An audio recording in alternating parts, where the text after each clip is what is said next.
అయినంత మాత్రాన దేవుని బిడ్డలము కాలేం.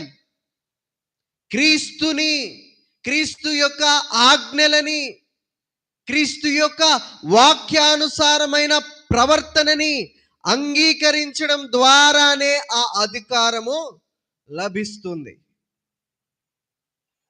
ఈరోజు విచ్చలవిడితనముతో కొనసాగించే వారు కూడా మేము దేవుని బిడ్డలమని అంటా ఉన్నారు.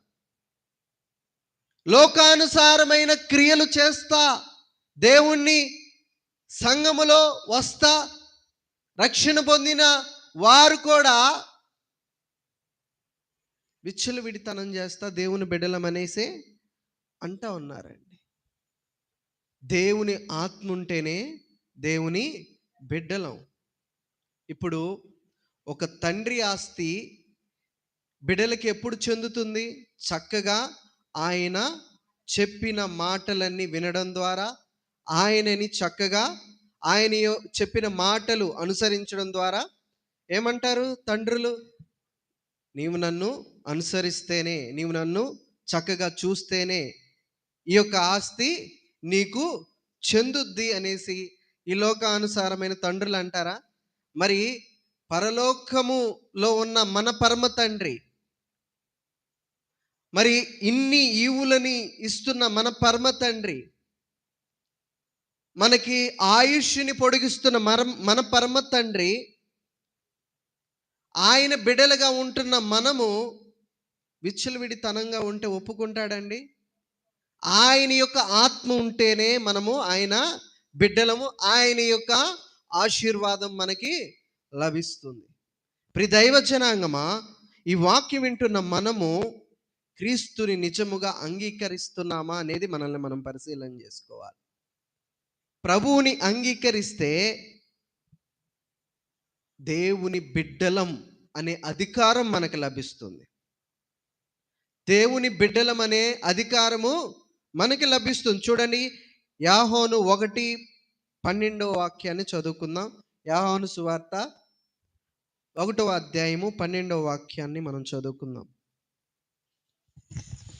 తన్ను ఎందరు అంగీకరించిరో వారందరికీ అనగా తన నామమునందు విశ్వాసముంచిన వారికి దేవుని పిల్లలగుటకు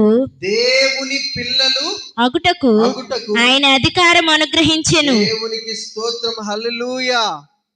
అంటే క్రీస్తుని ఎప్పుడైతే నిజముగా మనం అంగీకరిస్తామో, ఏదో నామకార్థంగా కాదండి, ఏదో సమస్యలు ఉన్నప్పుడే మేము అంగీకరిస్తాం, కార్యాలు జరగాలంటేనే మేము అంగీకరిస్తాం, తర్వాత మా ఇష్టానుసారంగా మేము ఉంటామంటే ఆయన బిడ్డలం అవటానికి మనము నిజముగా అధికారముగా ఆయన బిడ్డలం అవుతున్నామనేది ఉండదు. నిజముగా ఆయన బిడ్డలముగా ఉంటేనే ఈ లోకములో ప్రభు మనల్ని గొప్పగా అంచెలంచెలుగా ఆశీర్వదిస్తారు. పరలోక రాజ్యానికి కూడా మనము వారసులం అవుతాం.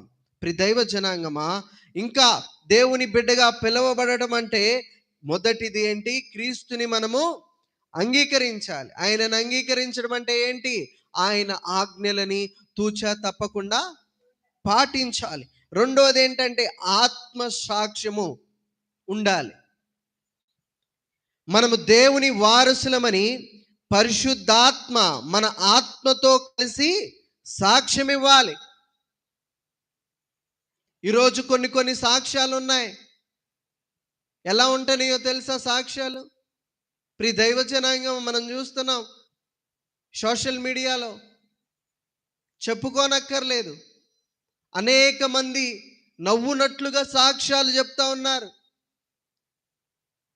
దైవ జనాంగమా, ఎవరు చెప్పాలంట సాక్ష్యము? చూడండి, రోమీయులకు రాసిన పత్రిక 8:16 చదువుకుందాం. మనము దేవుని పిల్లలమని ఆత్మ తానే మన ఆత్మతో కూడా సాక్ష్యమిచ్చుచున్నాడు. దేవునికి స్తోత్రం, హల్లెలూయా. ప్రభు సాక్ష్యం ఇవ్వాలి. ఈమె నా బిడ్డ, ఎన్ని కష్టాలు వచ్చినా కానీ నా